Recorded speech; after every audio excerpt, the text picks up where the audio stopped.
หางนกยังมีเด็กหนุ่มน้อย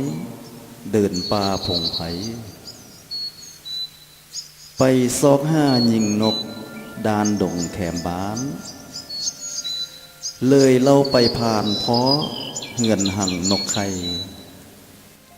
ในนั้นมีนกโตหนึ่งน้อย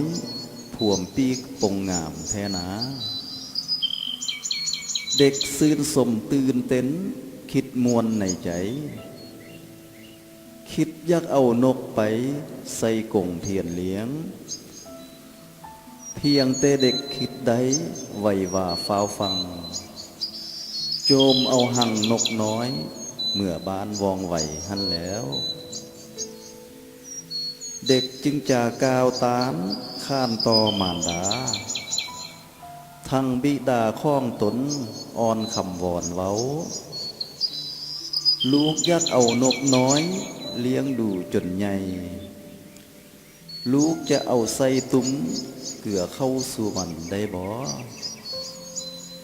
บิดาเลยก้าวตานข้านตอบบุตรสายเป็นน้ำใจอันงามเด่นดีของเจ้าแม่นเฮาคั่งมันไว้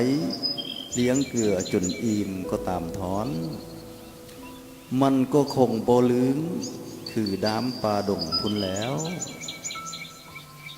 อีกอย่างแม่นกน้อยยามเมื่อมันกลับ